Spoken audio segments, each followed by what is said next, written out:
এই কথাটো আহিছে, ড্ৰাগছৰ কথাবিলাক আহিছে। জীৱনটো ইনডিসিপ্লিন হৈ যায়।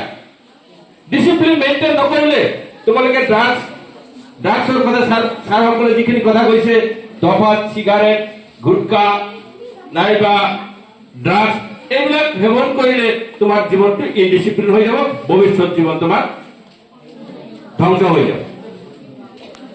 গতিকে মই এটাই কথা কৈছো, তোমালোকে কমলমতীয়া মানুহ, তেতিয়ালৈকে তোমালোকে ড্ৰাগছৰ নাইবা ধপাতৰ আসক্ত হোৱা নাই, তোমালোকে এতিয়াও এইটো আৰম্ভ কৰা নাই, কিন্তু ভৱিষ্যতত যাতে তোমালোকে কৰিব নকৰা তাৰ কাৰণে আচলতে আমি সজাগতা সভা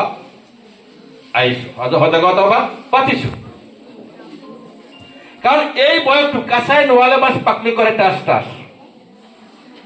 কেঁচা বাঁহ যদি যিফালে লৈ যোৱা সিফালে যাব, কেঁচা বাঁহ যিটো আছে সেইটো যিফালে লৈ যাবা সেইফালে যাব, কিন্তু বাঁহ যেতিয়া পকি যাব তেতিয়া ভাঙি যাব।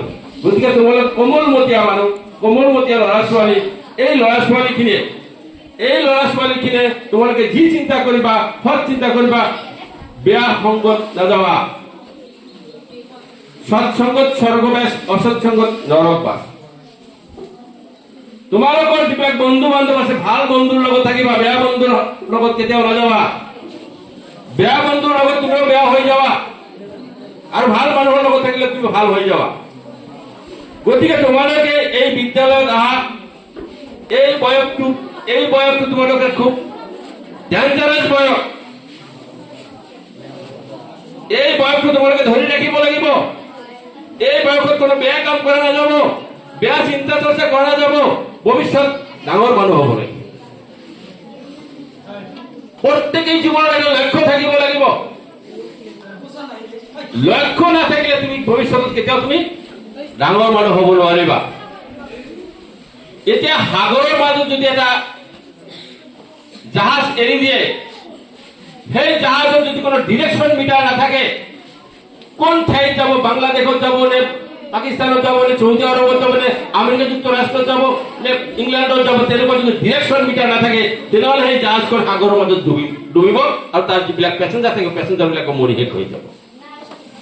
ঠিক সেইদৰে আমাৰ ছাত্ৰ ছাত্ৰীসকলে এটা লক্ষ্য থাকিব লাগিব, ডিৰেকশ্যন মিটাৰ থাকিব লাগিব, যে মই ডক্টৰ হ'ম, মই IAS অফিচাৰ হ'ম, মই IPS অফিচাৰ হ'ম।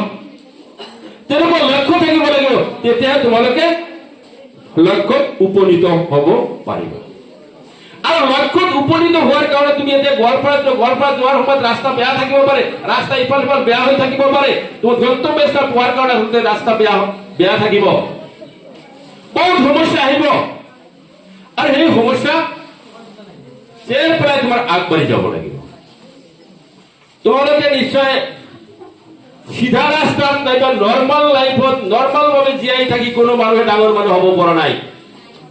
নৰ্মাল ভাৱে সাধাৰণ কোনো ধৰণৰ অভাৱ নোহোৱাকৈ কোনো মানুহে ডাঙৰ মানুহ হ'ব পৰা নাই।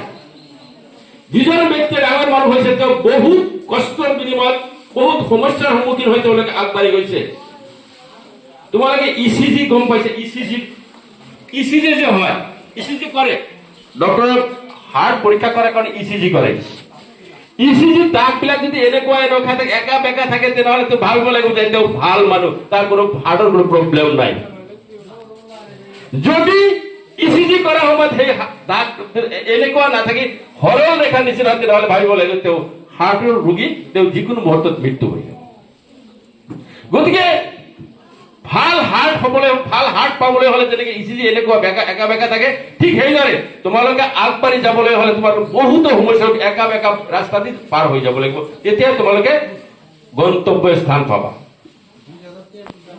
তোমালোকে কেইদিনমান আগতে গম পাইছে, 2-3 মাহ মান আগতে জয়পুৰ বাজাৰৰ জামা মছজিদৰ লেট্ৰিনত এজন ল'ৰা মানে পেচাব নাইবা পায়খানা কৰিব গৈছিল, তাত গৈ তেওঁ মৃত্যু হৈ আছে।